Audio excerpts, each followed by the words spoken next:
ಇನ್ನು ಮಹಾರಾಷ್ಟ್ರ ಮೂಲದ ಯುವತಿಯೊಬ್ಬಳನ್ನ ಮದುವೆಯಾಗೋದಾಗಿ ವಂಚಿಸಿ ಲೈಂಗಿಕ ಅತ್ಯಾಚಾರವನ್ನ ಮಾಡಿರುವಂತ ಆರೋಪ ಬಿಜೆಪಿಯ ಮಾಜಿ ಸಚಿವ ಪ್ರಭು ಚವ್ಹಾಣ್ ಅವರ ಪುತ್ರ ಪ್ರತೀಕ್ ಚವ್ಹಾಣ್ ಮೇಲಿದೆ. ಹಾಗಾಗಿ ಪ್ರತೀಕ್ ಚವ್ಹಾಣ್ ಮೇಲಿನ ಪ್ರಕರಣ ಅತ್ಯಂತ ಗಂಭೀರವಾಗಿದೆ.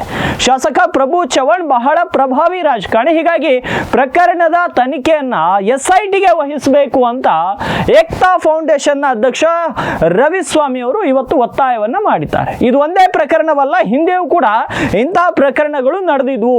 ಕಿರುಗುಣವಾಡಿ ಗ್ರಾಮದ ಯುವತಿಗೂ ಕೂಡ ಮದುವೆ ಆಗ್ತೀನಿ ಅಂತ ಮೋಸವನ್ನ ಮಾಡಿದ್ರು. SIT ತನಿಖೆಗೆ ವಹಿಸಿದ್ರೆ ಪ್ರತೀಕ್ ಚವ್ಹಾಣ್ ಮೋಸದ ಆಟ ಬಯಲಾಗುತ್ತೆ. ಯುವತಿಯ ಕುಟುಂಬಸ್ಥರು ಬರ್ತ್ಡೇ ವಿಶ್ ಮಾಡಲು ಹೋದಾಗ ಚವ್ಹಾಣ್ ಕುಟುಂಬಸ್ಥರು ಹಲ್ಲೆ ಮಾಡಿದ್ದಾರೆ. ಮಹಿಳಾ ಆಯೋಗ ಪೊಲೀಸ್ ಠಾಣೆಯಲ್ಲಿ FIR ಆದ್ಮೇಲೆ ಹೊಕ್ರಣ ಪೊಲೀಸ್ ಠಾಣೆಯಲ್ಲಿ ಸಂತ್ರಸ್ತೆಯ ಕುಟುಂಬಸ್ಥರ ಮೇಲೆ ಕೇಸ್ ಮಾಡಿದ್ದಾರೆ. ಇದು ಸಂತ್ರಸ್ತ ಯುವತಿಯ ಕುಟುಂಬಸ್ಥರನ್ನ ಹೆದರಿಸುವ ತಂತ್ರವಾಗಿದೆ.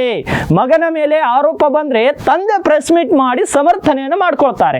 ಪ್ರೆಸ್ ಮೀಟ್ ನಲ್ಲಿ ನಿಶ್ಚಿತಾರ್ಥ ರದ್ದಾಗಿದೆ ಅಂತ ಹೇಳಿದವರು ಕೋರ್ಟ್ ನಲ್ಲಿ ನೆಂಟಸ್ಥಾನ ಮುರಿದಿಲ್ಲ ಅಂತ ಹೇಳ್ತಾರೆ. ಅನ್ಯಾಯಕ್ಕೊಳಗಾದ ಮಹಿಳೆಯರು ಧ್ವನಿ ಎತ್ತಿ ನಿಮ್ಮ ಜೊತೆ ಏಕ್ತಾ ಫೌಂಡೇಶನ್ ಇರುತ್ತೆ, ತಂದೆ ಮಗನ ಕೃತ್ಯ ಬಯಲಿಗೆಳೆಯೋಣ ಅಂತ ಮನವಿಯನ್ನ ಮಾಡಿದ್ದಾರೆ ರವಿಸ್ವಾಮಿ ಅವರು. ಇಂದು ಪ್ರಭು ಚವ್ಹಾಣ್ ಅವರೇ ಸಂತ್ರಸ್ತೆಯ ಕುಟುಂಬಸ್ಥರಿಗೆ ಕಪಾಳ ಮೋಕ್ಷವನ್ನ ಮಾಡಿದ್ದಾರೆ. ಇವರು ಪ್ರಜ್ವಲ್ ರೇವಣ್ಣನಿಗಿಂತ ದೊಡ್ಡ ವ್ಯಕ್ತಿ ಆಗಿರಬಹುದು ಅನ್ನೋ ಶಂಕೆ ಕೂಡ ಇವತ್ತು ರವಿಸ್ವಾಮಿ ಅವರು ವ್ಯಕ್ತಪಡಿಸಿರುವಂತದ್ದು. ಹಾಗಿದ್ರೆ ರವಿಸ್ವಾಮಿ ಏನ್ ಹೇಳಿದ್ದಾರೆ ಬನ್ನಿ ಕ್ವಿಕ್ ಆಗಿ ನೋಡ್ಕೊಂಡು ಬರೋಣ. ಇದನ್ನ ಸರ್ಕಾರಕ್ಕೆ ಆಗ್ರಹ ಮಾಡಕ್ ಬಂದಿದ್ದ ಮುಖಾಂತರ ಈ ವಿಷಯ ಬಹಳ ಗಂಭೀರವಾದ ವಿಷಯ ಇದೆ. ಇಲ್ಲಿದ್ದ ಶಾಸಕ ಪ್ರಭು ಚವ್ಹಾಣ್ 4 ಸರಿ ಶಾಸಕ, 2 ಸರಿ ಮಂತ್ರಿ, ಬಹಳ ಪ್ರಭಾವಿಯಾಗಿದ್ದಾರೆ. ಹಾಗಾಗಿ ಈ ವಿಷಯ SIT ಕೊಡ್ಬೇಕಂತೇಳಿ ನನ್ನ ಮನವಿ ಇದೆ. ಮತ್ತು ಜೊತೆಲಿ SIT ಯಾಕೆ ಕೊಡ್ಬೇಕಂತ ಹೇಳ್ತಾ ಇದ್ದೀನಿ ಅಂದರೆ, ನಮ್ಮ ರಾಜ್ಯ ಸರ್ಕಾರ ಮೇಲೆ ಕೂಡ ನಮಗೆ ವಿಶ್ವಾಸ ಇದೆ. ಸಬ್ಜೆಕ್ಟ್ ಅಷ್ಟು ಗದ್ದಲಗೂಡಿದ್ದಿದೆ ಮಾಡಿದಾಗ ಇನ್ನೊಬ್ಬಕ್ಕೆ ಹುಡುಗಿ ಜೊತೆ ಮಾತಾಡಿದ ವಿಷಯನ ಗಮನಕ್ಕೆ ಬಂತು, ಮಾಧ್ಯಮದವರಿಗಾಗಿರ್ಬೋದು ನಮಗೆಲ್ಲ. ಇಂಥ ಬಹಳಷ್ಟು ಪ್ರಕರಣಗಳವ. ಇದು SIT ಕೊಟ್ಟಾಗೆ ಸಾಧ್ಯ ಆಗುತ್ತೆ. ಇದರಲ್ಲಿ ಎಷ್ಟು ಜನರಿಗೆ ಪ್ರತೀಕ್ ಚವ್ಹಾಣ್ ಮೋಸ ಮಾಡಿದಾನಂತೇಳಿ. ಎರಡನೇದು, ಪ್ರಭು ಚವ್ಹಾಣ್ ಇಷ್ಟು ಪ್ರಭಾವಿ ಆದಾರಂದ್ರೆ 5ನೇ ತಾರೀಕು ಅವ್ರ ಮನೆಗೆ, 6ನೇ ತಾರೀಕು ಅವ್ರ ಬರ್ಡೇ ಇತ್ತು, 5ನೇ ತಾರೀಕಿಗೆ ಇವ್ರ ಕುಟುಂಬಸ್ಥರು ಅವ್ರ ಮನೆಗೆ ಹೋಗಿ ಒಂದು ಬರ್ಡೇ ವಿಶ್ ಮಾಡಬೇಕು, ಈ ವಿಷಯದಾಗ ಮಾತಾಡಬೇಕು ಅಂತೇಳಿ ಹೋದಾಗ ಅವರು ಅವ್ರ ಮೇಲೆ ಹಲ್ಲೆ ಮಾಡಿರ್ತಾರೆ. ಅವ್ರ ಮನೆಯಲ್ಲಿ CC ಕ್ಯಾಮ್ರಾ ಇದೆ, ಅವ್ರದ್ದೇ ಅಂಗರಕ್ಷಕರು ಇರ್ತಾರೆ. ಹಲ್ಲೆ ಆದಾಗ ಆ ವಿಷಯ ಅಲ್ಲಿಗೆ ಅವತ್ತಿನ ಸಬ್ಜೆಕ್ಟ್ ಕ್ಲೋಸ್ ಆಗಿರ್ತದೆ. ಅವರಿಗೆ ಹುಡುಗಿ ಮನೆಯವರಿಗೆ ಯಾವುದೇ ಥರ ಸಪೋರ್ಟ್ ಇರೋಂಗಿಲ್ಲ.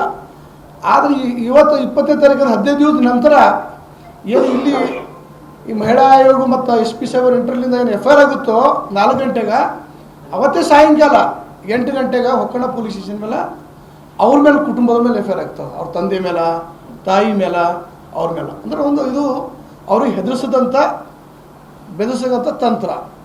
ಅದ್ರ ಜೊತೆ ಆರೋಪ ಬಂದದ ಮಗನ ಮೇಲೆ ತಂದೆ ಬಂದು ಪ್ರೆಸ್ ಮೀಟ್ ಮಾಡ್ತಾರೆ. ತಂದೆ ಬಂದು ಪ್ರೆಸ್ ಮೀಟ್ ಮಾಡಿ ಏನು ಹೇಳ್ತಾರೆ, ನನ್ನ ಮಗ ಅಂದರೆ ಯಾವುದೇ ರೀತಿ ತಪ್ಪು ಮಾಡಿಲ್ಲ, ಎಲ್ಲ ಇನ್ಕ್ವೈರಿಗೆ ಎಲ್ಲ ಟೆಸ್ಟ್ಗಳಿಗೆ ಸಿದ್ಧಿದ್ದಾನ, ನಾವು ಫೇಸ್ ಮಾಡೋಕೆ ರೆಡಿ ಇದ್ದೀವಿ ಅಂತ ಹೇಳ್ತಾರೆ. ಆರೋಪ ಯಾರ ಮೇಲೆ ಬಂದದ? ಮಗನ ಮೇಲೆ ಬಂದದು. ಸರಿ, ತಂದೆಯವ್ರು ಹೇಳ್ಯಾರ, ಈ ಶಾಸಕರಾಗಿ ನಮ್ಮ ದೇಶದ ಸಂವಿಧಾನ ಕಾನೂನಕ್ಕೆ ರಕ್ಷಣೆ ಕೊಡುವಂಥ ಕೆಲಸ ಅವ್ರದ್ದದ, ಅವರೇ ಕಾನೂನು ಧ್ವಜ ಹರಿಸ್ತಾರಂದ್ರೆ ಏನು ಅರ್ಥ?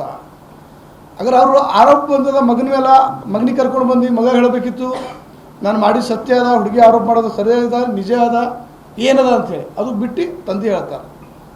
ದುರ್ದೈವ ಅದ ಅಂತ ತಿಳ್ಕೊಬೇಕು. ಅಥವಾ ನಿಮ್ಮ ಪತ್ರಕರ್ತ ಬಂದರೂ ನೆನಪಾಗೋದು ಗೊತ್ತಿಲ್ಲ. ಯಾರೋ ಒಬ್ಬರು ಅವ್ನಿಗೆ ಕೇಳಿಲ್ಲ ಏನಂತ, ಆಮೇಲೆ ನಿನ್ನ ಮಗನ ಮೇಲೆ ಆರೋಪ ಅದ, ನೀ ಯಾಕೆ ಬಂದಿದಪ್ಪ, ನಿನ್ನ ಮಗ ಎಲ್ಲಿ ಅಂತೇಳಿ.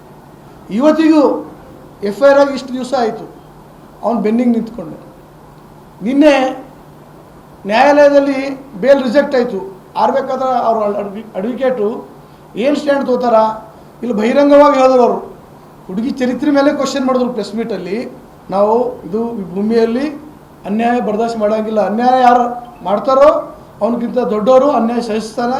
ಹಾಗಾಗಿ ನಾವೆಲ್ಲರೂ ಒಟ್ಟಾಗಿ ಈ ಪ್ರಭು ಚವ್ಹಾಣ್ ತಂದೆ ಮಕ್ಕಳು ಏನು ಕೃತ್ಯ ಮಾಡ್ಯಾರ, ಇದರಲ್ಲಿ ನಿಜವಾದ ಆರೋಪಿ ಏನೋ ಬೆನ್ನಿಗೆ ಕುಮ್ಮಕ್ಕೆ ನಿಂತಾರ ಪ್ರತೀಕ್ ಚವ್ಹಾಣ್ ಅಲ್ಲ, ಪ್ರಭು ಚವ್ಹಾಣ್ ಅವರು. ಸರ್ಕಾರ ಸೋಮೋಟೋ ಆಗಿ ಪ್ರಭು ಚವ್ಹಾಣ್ ಅವ್ರದ್ದು ಹೆಸರು FRL ಸೇರಿಸ್ಕೋಬೇಕು, ಇನ್ಕ್ವೈರಿ ಮಾಡಬೇಕು.